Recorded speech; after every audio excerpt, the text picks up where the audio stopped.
Hello, everyone. This is another episode of the Managing Partners Podcast. Thank you so much for tuning in. Today, I have a guest that's right outside of Baltimore, Maryland, Wendy Merrill. Welcome to the show. Hi, thanks for having me, Kevin. Absolutely. So today, we're going to be talking about leadership and alignment within your firm and how important that is. And that's what Wendy's experience is in. But I'll let her kind of dive in first off to tell us her background and how she got into what she does. And I'm excited to learn from her today. So Wendy, tell us a little bit about yourself. Thank you. So I am the founder and CEO of StrategyHorse. I also am a co-founder recently of the Savvy Advocate, which I'll talk about in a little bit. So it's kind of exciting to be a serial entrepreneur, I suppose, in the legal space.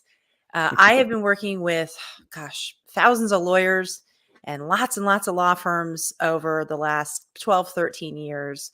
And I love working with lawyers. I am not a lawyer. I am often asked if I am. At this point, I feel like I might as well be. But I am very focused on revolutionizing the practice of law, if I may be so daring in saying so.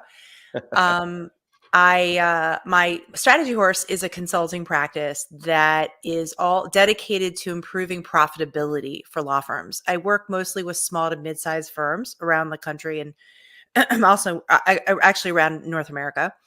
And we look to improve profitability through creating more alignment, I should say, internally. It starts at the leadership level, and improving engagement, which is, how do we actually live and implement what we've discussed at the leadership level? What is the strategy? How do we make things happen? How do we measure?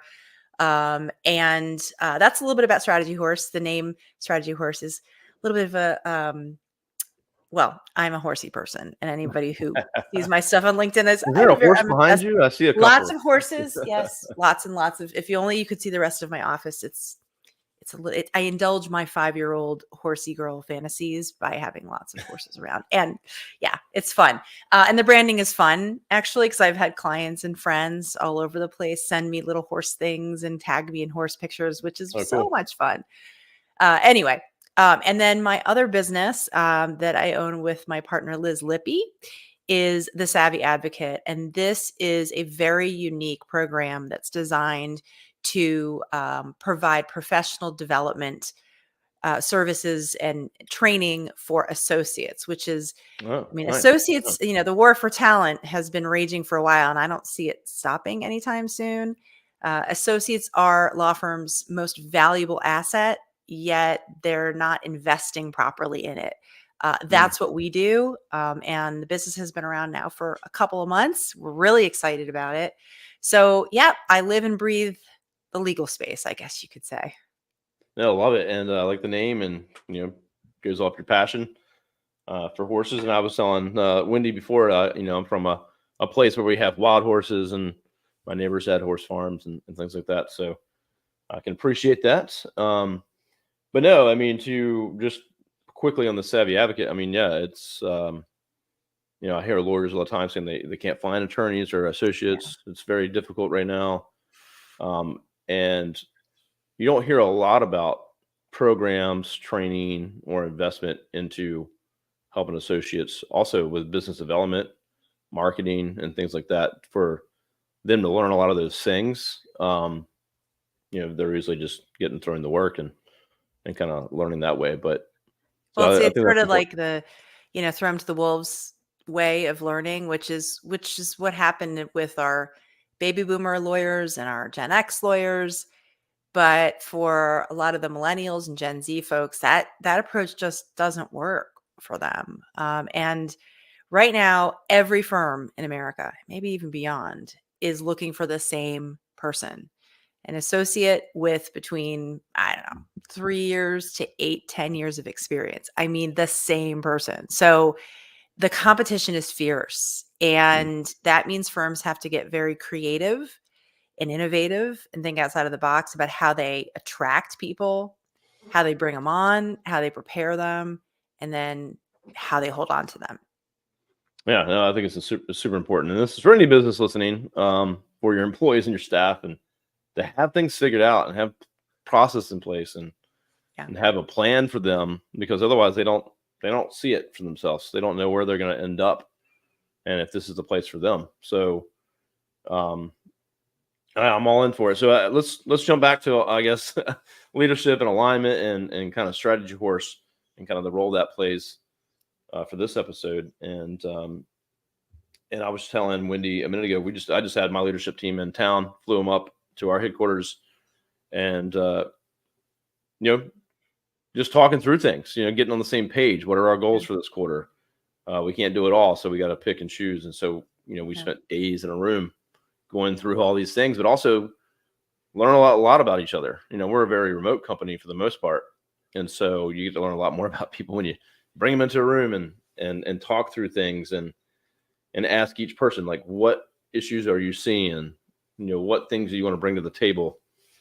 And not everyone always speaks up, right? And you got to kind of have to pull out of some folks, and it opens your eyes quite a bit. So talking about that. So when you talk to a firm that reaches out or one that you get in with, what is really the process, and how do you kind of start to understand what they have going on currently and things like that? Well, the calls that I get are for a variety of reasons. Firms will reach out and say, we're struggling with recruiting, we're struggling with holding on to our people, we're concerned about retention. Or they may say that, we need to take a new look at our business development strategy, our growth strategy, marketing, or we have to think about succession planning. All these different discrete issues. I always know there's something underneath that. So we get to talking and I'll ask questions about leadership. Well, so what does your firm stand for? How big is the partner group? When was the last time you came together and had the discussion like you had, Kevin, and talked about strategy and plans and goals? And they all say, goals. So so really through just a couple of questions, we kind of get to the heart of it, which is, well, no matter what your need is, we have to start at the top. We have got to make sure that whoever sits at the leadership table is aligned, completely aligned, which means compromising. And, not everyone's going to agree. But as a leadership group, as partners, we have to at least be in lockstep about where we see the firm going and what we need to do to get it to where we want it to go. So the process usually what I'll do is we will schedule, I'll do interviews to speak one-on-one, have candid conversations, confidential conversations with stakeholders. Lots of good information comes from this, lots of different perspectives. And then I very delicately and confidentially weave that into my agenda for meeting with them on site and in person. And we have you could call it a retreat, you could call it a strategy session, you could call it a whole number of things, but it is essentially a stakeholders meeting where we get Okay. together and we talk openly. I am there to facilitate good communication so that people aren't getting too emotional. They're not taking it personal, because this stuff gets really personal. It shouldn't, but it does, because everyone's so invested. And to make sure that we have productive conversations where everyone is heard, we stay organized, we stay focused, and at the end of those sessions, we have objectives, we have goals, we have specific tasks, we have owners of the tasks, and we have timelines, so that whatever we do together doesn't just get put into a report and put on a shelf, which happens a lot. These are actionable items. And then the next stage is the implementation and engagement stage. So I'm there, my team is there to support the firm in making sure that they hit these goals, that we tweak as necessary. It's a roadmap, as I call it, that I give them the support needed. For example, let's say that they need to invest in their practice group leaders in terms of their leadership skills. So we might be working on our overall growth strategy. How do we attract clients? How do we attract attorneys? How do we attract staff? But then also, how do we make sure that those in charge of managing them have the skills? So it might be coaching, it might be a whole number of things. But at the end of the day, I am there to shepherd them through the process, to provide any kind of support I can, and to make sure that we hit our goals, and then we measure them. So yeah, so that makes a lot of sense. I mean, that they might come to you with what they think they need or the problem that they're seeing, but they're probably not prepared to what they're getting into when you're like, well, we got to go right to the top and we got to start to get into this stuff. And so they might not be thinking there's a problem there. I would assume most of them think there's no problem at the leadership level. Well, they may say that publicly, but privately they always acknowledge it.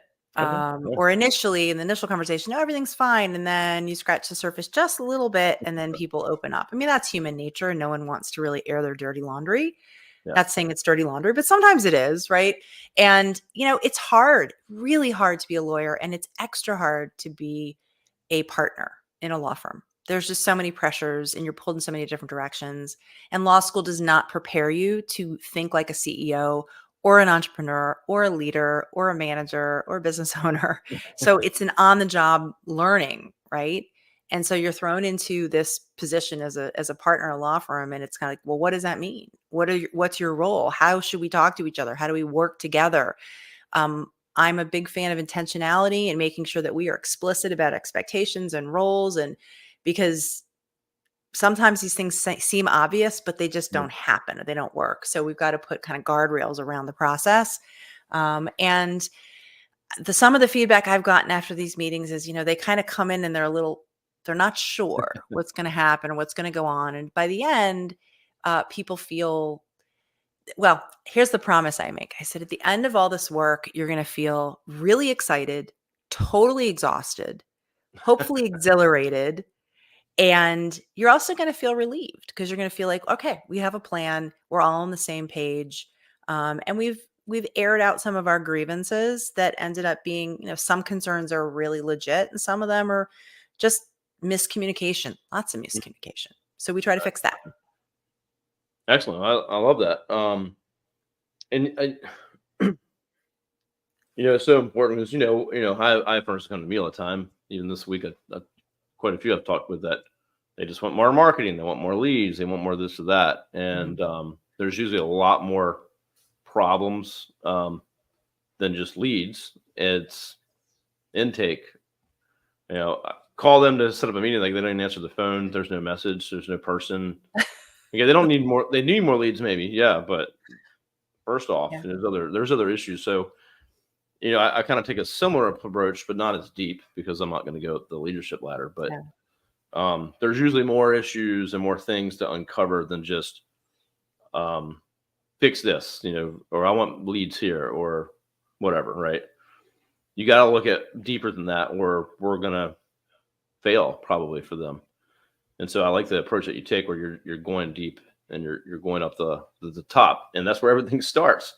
And, I think as entrepreneurs, we assume we got things figured out, especially if we're the only entrepreneur and the other people are just maybe working for us, or if there's no partners, right? Mm-hmm. So someone's listening right now that doesn't have partners. They just have staff and they have an associate. You might have the vision and a plan, but they probably don't see it and they don't understand it. Right. And they're definitely not on board for it. Potentially, they might just be there to get a paycheck.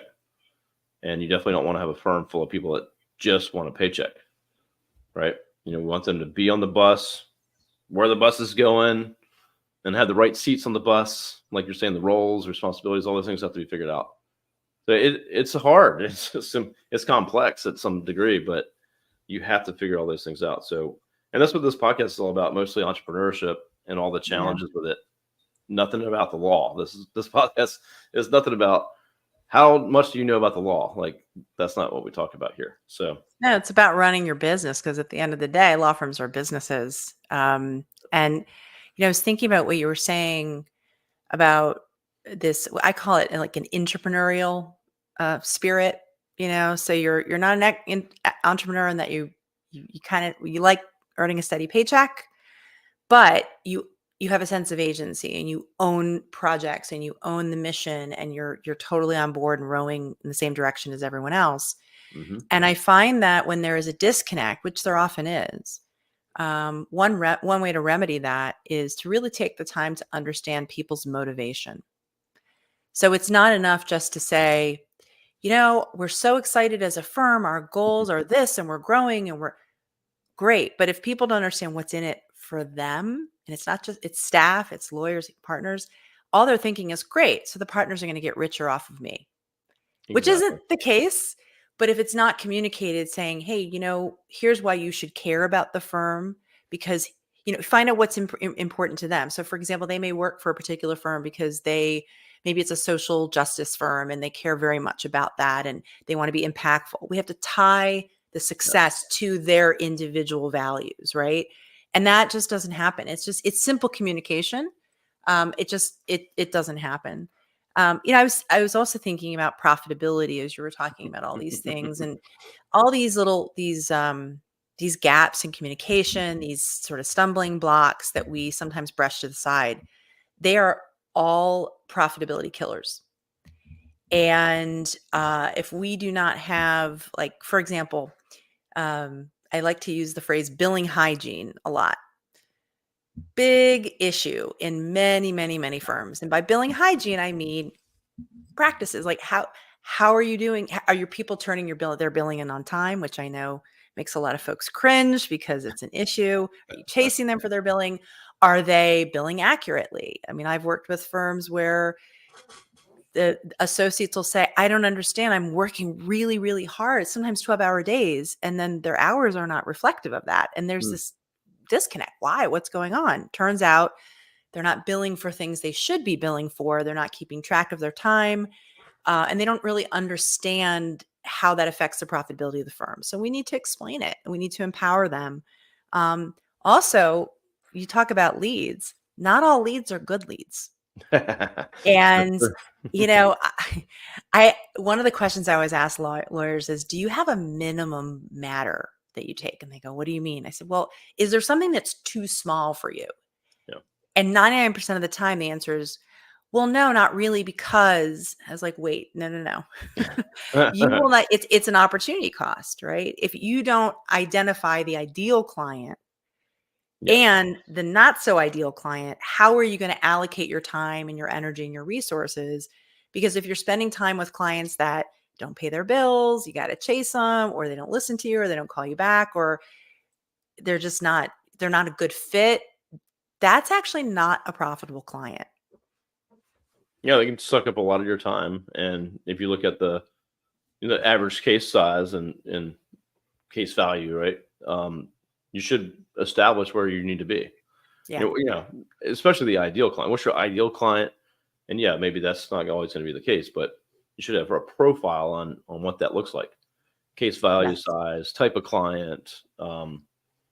We that's something I always ask because marketing's I can do marketing, but okay, well, what's your ideal client? Yeah.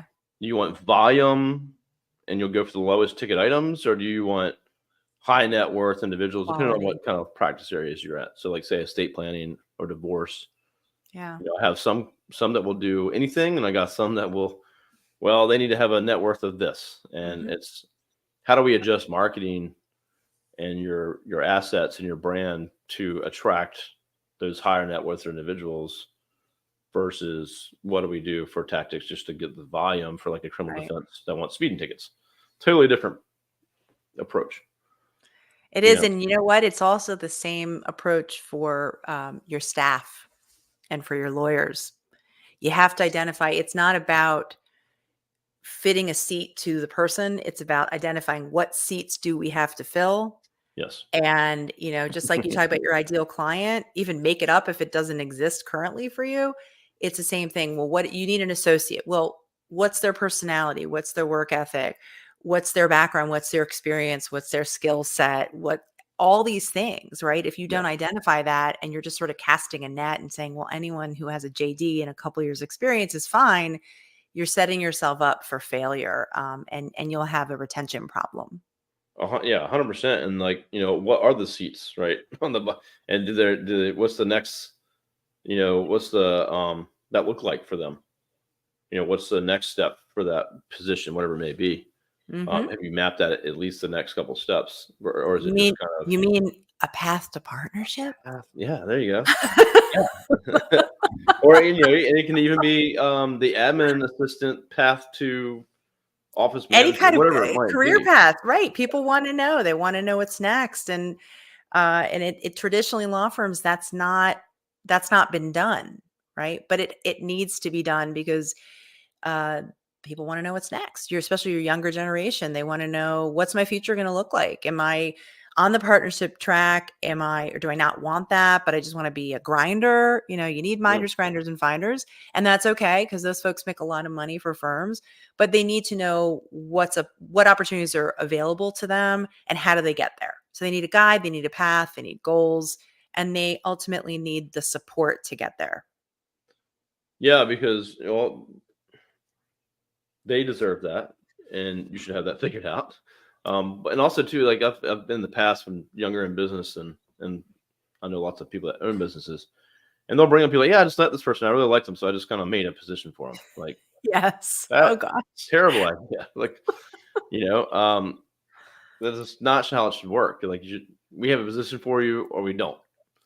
And it doesn't mean you're Yeah. the right fit. Let's figure that out. Maybe you are, but you should have that all figured out and fleshed out. And the other thing too is having conversations with them. Like, we hired an office administrator for our company a while back, and we had this one lady. She was tons of experience and could do a lot more than we were even hoping for. And we're like, oh, this could really work out great.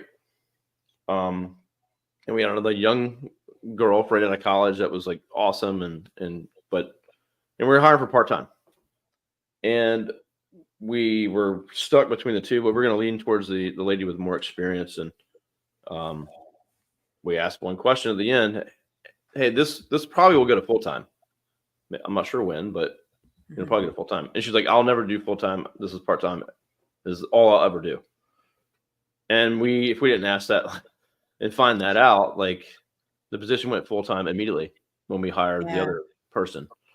And now she's stepped up, and her position's morphed into a few steps up within a year. And so a part-time person would have been just a very temporary step for us, and we would have had to go find someone else.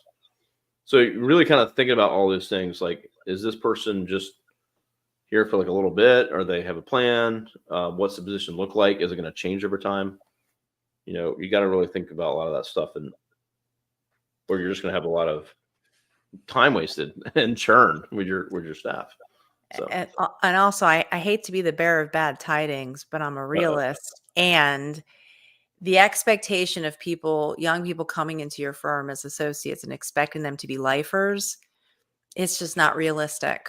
mm-mm. And there's a lot of statistics out there, a lot of things being written about it. And you hear, oh, well, people won't stay longer than 3 years. I don't think that's true across the board. I also think that you may have more turnover sometimes in big law. But if you're not paranoid about it, right, and you just give the person as much support as possible, and if they decide that they think that the grass is greener elsewhere, support them, let them go, build that bridge, don't break it down, because guess what? Chances are that they will boomerang back, because I've seen it happen a lot. So unfortunately, breakups like that in law firms sometimes can go very sour, and they shouldn't, right? They really, really shouldn't. And, and that's why it's important to have redundancy in terms of systems and backup. And that's not just for staff, but it's also for lawyers. We need SOPs, or standard operating procedures. We need to know who does what and how does it work, so that if something happens to someone or they need a break or what have you, work doesn't stop and no one gets paranoid. I'm not paranoid, but panicked rather. And I think it could be the same. I think that also, I see a lot of knee-jerk reactions in law firms. If they lose an associate, for example, they go, oh my gosh, we need to hire another associate. And sometimes they don't need to. They say, wait, before you do that, let's stop. Let's take a look at the bandwidth of all your current people on payroll. Well, I have a feeling that this person over here is at 80%, and this person over here is at 60%. This person over here is at 120%. So let's see if we can reallocate a few things, maybe get rid of some dead weight, some non-paying clients. wow, what an idea. And see if we really need someone else. Do we need to replicate that person, or do we need a different kind of hire? Or it's so important to just take those steps and think Mm. strategically about it, to make the right hire, and quite frankly, to not waste money. No, I like that a lot, and that's rings true for me because, well, two things. One, we got a gentleman exiting our firm here soon. He's awesome, amazing. No one wants him to leave. He's been perfect, great the whole time. But he's got a family kind of business thing that he's been kind of falling into, and Hmm. he's got things to do with his family. And so he's just been amazing here. Um, but we're supporting him, and we got it happens, right? And so Right. instead of getting upset and all this stuff, like, hey, people are gonna do what people are gonna do, and they have life changes. And so Right. I've had folks go start their own businesses that we wanted them to stay here, but Mhm. now they're friends and they refer us business, or we refer Right. them business. And I'm excited to see them do cool things and grow themselves. And so you definitely can't hold on to people. For a long time, I was like, oh my God, I can't believe this person's leaving. Oh my gosh, Yeah. what are the teams going to think? And I was worried about all these things that could happen. And they're just out of your control for the most part. The best thing you can do, like you said, is give them the best chance at your firm possible. So much clarity that they see where they're going and the opportunity, and that you're looking out for them, and you have a Right. much better chance that they're going to stick around, and you want that problem. But on the other topic is, we've had this happen multiple times where someone will leave and we're like, oh, put out an ad for hiring right away. And then but a few times we've been like, well, let's wait. Yeah. And maybe we didn't do it. Maybe we weren't as intentional as you're talking about being, which I like better. But we found out we didn't even need to backfill that, or go to your other staff and say, hey, opportunity. Um, we have a role to fill and extra work to do, and maybe it's opportunity for others to step up, take on a little extra workload. Maybe they didn't have a big workload, or maybe, hey, can we push through this? And it's an opportunity for those folks to shine, to step up, to get in leadership Mhm. roles. And so I think it creates a lot of opportunity as well. I And think if you need to hire that, you delay it a little bit, but you still go fill it. two things I would add to that.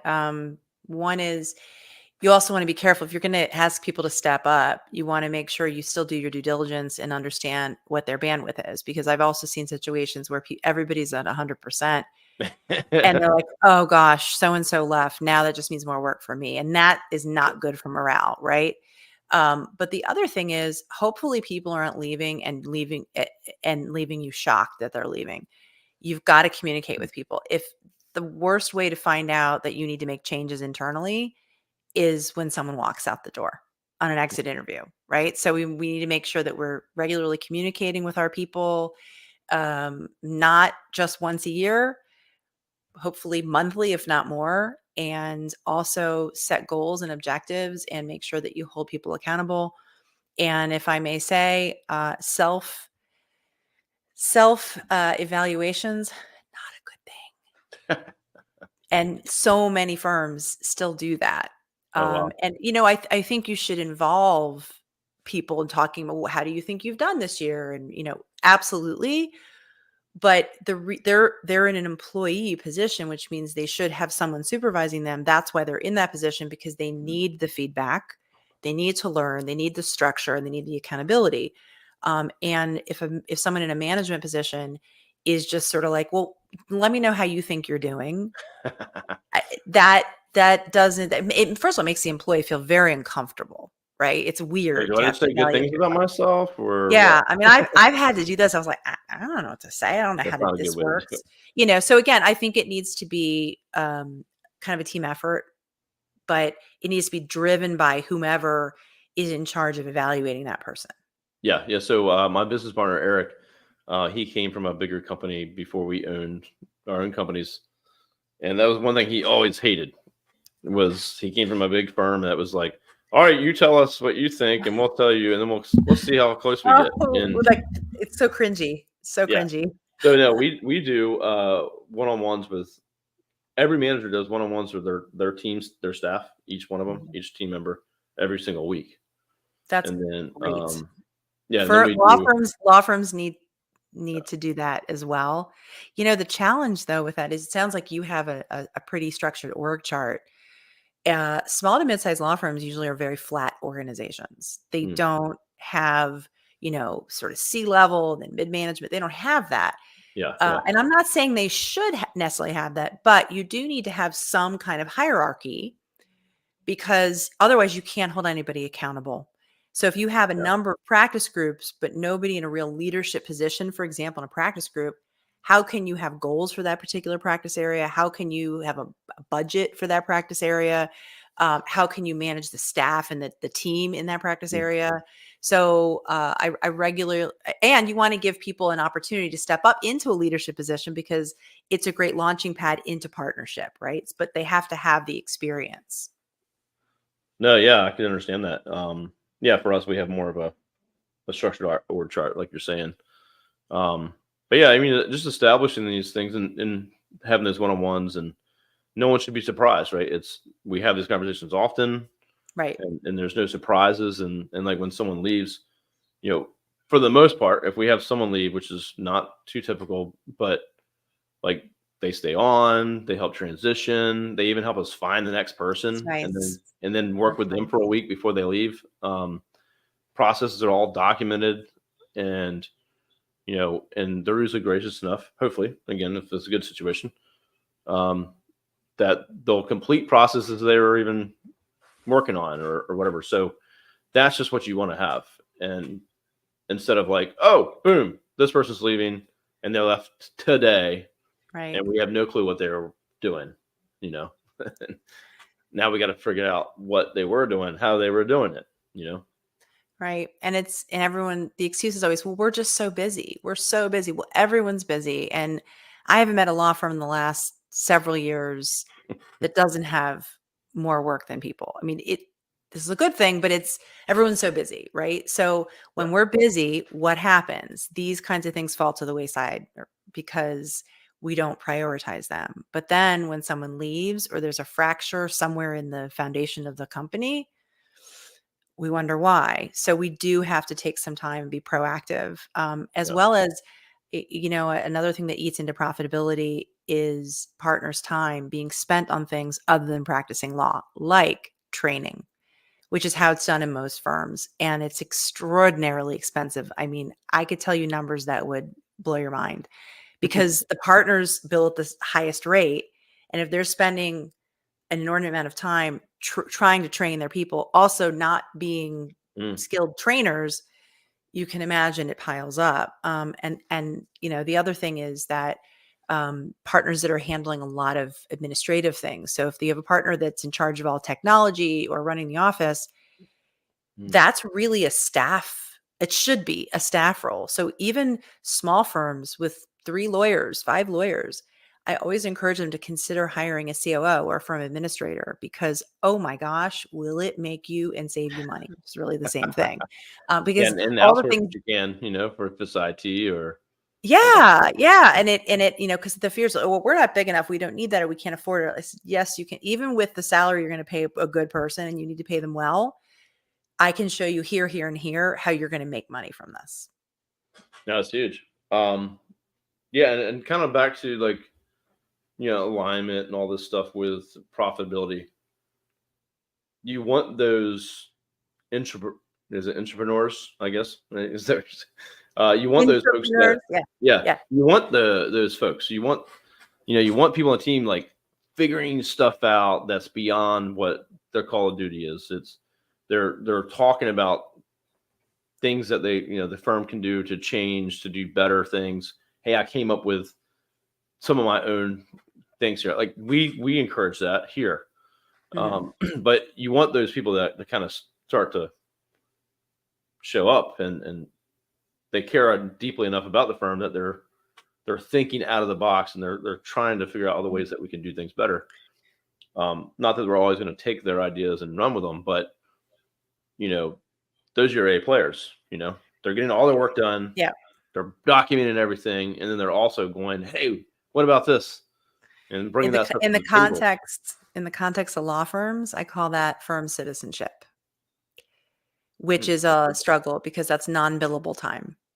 Sure. Right. And so the almighty billable hours, the pressure, but if you want people to be entrepreneurs and you want people to buy in literally and figuratively, you have to incentivize them to want to be a good firm citizenship and to be ambassadors for the firm and to share ideas like you said.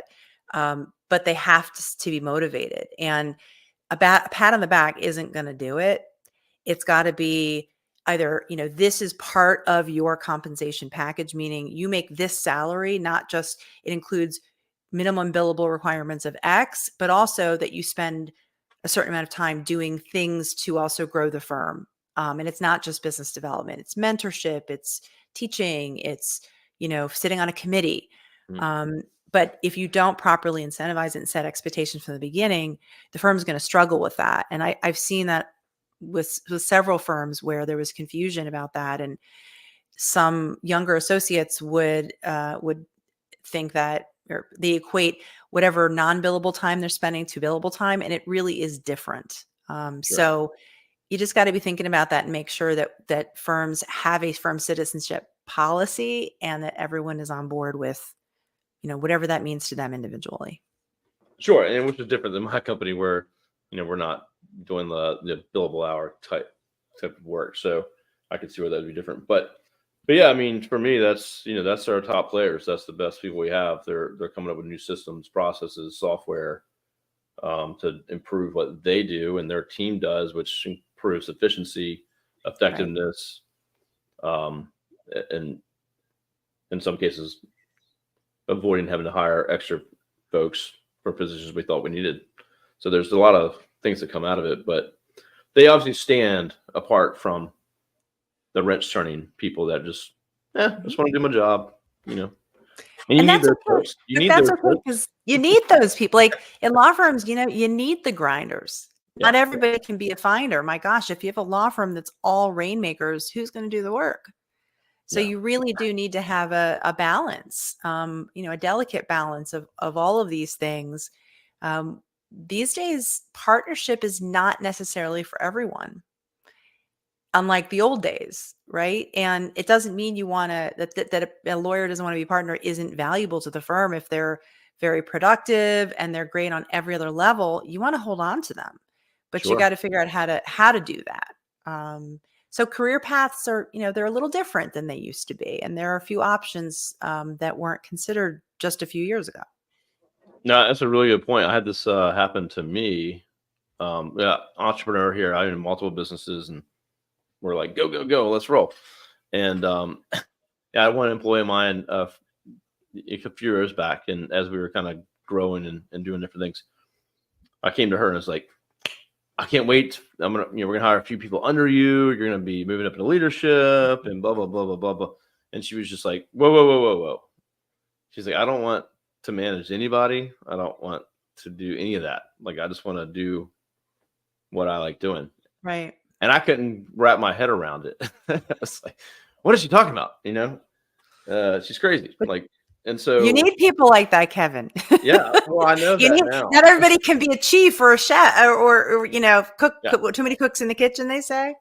Well, I understand that now, but at the time I was just like blinded by all this entrepreneurship stuff and was just like, what are you talking about? So, and then I realized, okay, people need different things. Like you're saying, that they're not all motivated by the same things, money or whatever. So you have to figure out and go to them and what is important to you. Right. And I don't know if you probably heard this from multiple sources, but what are your personal, professional, and financial goals, right? Yeah. And for each person, if you understood that for each person, where they want to be personally, like they like to have a lot of extra time at home, or they like to have a certain amount of time off, or they just want security. Professionally, maybe they, they want to be the COO of the company or the managing partner. And they might tell you that as soon as they show up, or they might say, I'm just happy doing what I do. Mm-hmm. but I think it's important to try to find that out. And financial, Yeah. that's an Yeah, important one. You got to be on you the gotta same page. ask them. I mean, the best managers, the best thing a manager can do besides meet people where they are, which might be tied to this as well, is ask them how they define success. You know, what does success look like for you? Well, it's having more time with my kids, or it's making this much money, or it's being able to take a vacation once a year. And the Mm. manager's job is to make sure they do everything they can to help that person reach that goal. That's the job, right? I'm here to help you and make you a huge success. So, how can I do that with you and for you? Sure, and I think most of the time we're busy, and so that doesn't happen. And so it's this project's due, or we got this to go, or so it's just none of those conversations ever take place. And next thing you know, a year or two goes by, they leave, and you're like, "What the heck?" Why'd they Exactly. leave? Why'd they I don't leave? understand. Yeah, yeah. And they You never and took the time they to ask. think so there are many articles on why associates leave. Unfortunately, most of them are talking about big law, which is really a different world from a firm that's small to mid-size. Sure, And they always say the number one reason is compensation. Okay. That's not that may be what people say, but I can tell you from experience, it's not. And because what happens is if someone leaves, like there's usually something else going on. And in my personal experience, I have seen associates, and because I've talked to them about this, they sure compensation figures in, absolutely, sure, but sure. they want the number one reason I'd say is actually alignment at the leadership level. Like, what does the firm stand for? Where is it going? What's my future look like? Mm. I don't know, the folks that are at the helm, I don't know if they know what they're doing because it's trust issues. And therefore, they don't know what their future looks like. That's a big part of it. Or they're not getting training, professional development, and support that they need to do their jobs well. And Mm. it's not just the job of a lawyer is not just know the law, be able to, know the technical side. There's so many other things that make good lawyers. Good communication skills, management, leadership, business development, critical thinking. This is huge. Being able to connect dots, executive presence, gravitas, the art of litigation, all of these kinds of things that are not taught formally. It's just sort of like, well, let's figure it out as you go, which is really unfair because then when you're taking that approach, you're not setting up your younger people for success. I think you're spot on for that. Yeah, because I mean, you absolutely love where you go to work every day. 5,000 or $10,000 is probably not going to make you No, leave. It's not the difference. no. So, um, And if it yeah, does, then there's another problem going on because after taxes, it's not that much money. especially today. Yeah. No, yeah. So I think you're spot on. I love everything you're sharing, and sounds like a lot of firms would benefit from reaching out to you and talking with Thank you. you. I did want to. I actually pitch this book all the time, but this book's helped us a lot, and a lot of the things that we're talking about here is, you know, Got it behind me on my bookshelf right over yeah, there. right seats, people. That's a Yeah. big part of this, but Yeah. and then also, and this book and many other books. I'm just saying that there's a lot of answers out there, but if you don't engage with Wendy, but you can help yourself. Like step back, look around, get books like Traction and see, okay, am I even having these meetings? So like the meeting structure for one-on-ones, daily huddles, all that kind of stuff we follow, and I think it's just easy to read something or listen to you and pick up a tip, but actually doing it and applying it is much much more challenging. Yeah, it So, is. so from Wendy, what's one tip from a firm that doesn't hire you but can take it and go help themselves improve where they're Hmm. at? What's one thing you could share? One tip. That's really hard for me, Kevin. I got to think about that. There's so many that come to Just look mind. in the mirror and say, "What am I doing?" I would say to make sure that the partners of the firm, if there's more than one partner, of course, are completely aligned and understand what one another's roles are. They define them, what one another's Mm. strengths are, what one another's weaknesses are, so that they can support one another, and set up a structure for better communication, set a vision, set goals, which should include clients, revenue, growth, space, people, all these kinds of things. And then make sure that they hold themselves and everyone else accountable, which is probably more than one tip, but it's all squeezed in under the umbrella of one tip. Well, I mean, alignment, right? So Alignment. if you go to Wendy's website, StrategyHorse.com, spelled exactly the way it should be. She kind of has like a graphic on there, but showing all these things that really, it takes to be truly aligned. And, it's not just one thing you can do. It takes some effort, some time. So Yeah.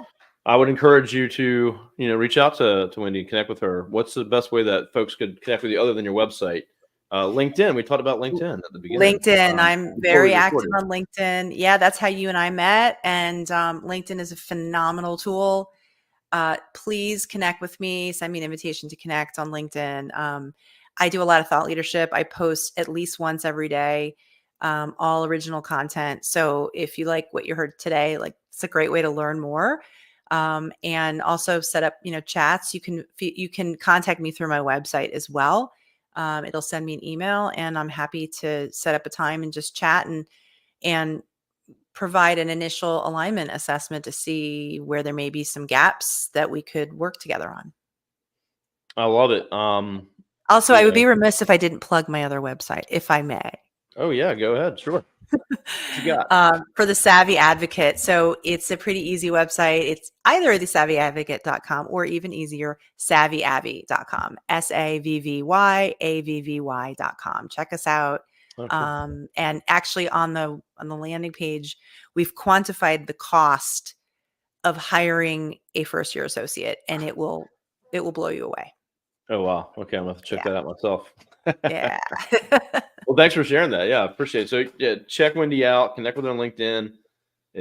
Put a comment if you're watching this live or on LinkedIn or YouTube, and I will connect you together if you can't find her. So Wendy, well, thanks so much. I mean, this is important stuff and major problems, I think, for a lot of firms that probably think they need something else, or in my case, like, we need more leads, we need more business, we need more this, we need more Right. that. Right.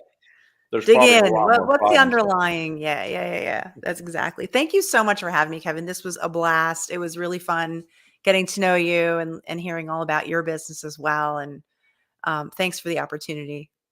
Absolutely. No, I appreciate you coming on and sharing, and I'm sure everyone else does too. So everyone else, have a good day. Have a good weekend while you're thinking about all the things that she mentioned. And step back, look at your firm, and are you aligned? And if there's a problem that you need to work on there, and if so, reach out to Wendy and connect with her. I'm sure she can put you in the right direction. So, Wendy, thank you so much. You can stay Thank on with me. you. We'll chat backstage, if you will. Okay. And everyone else, have a great day. Best of luck. Grow your law firms. See ya.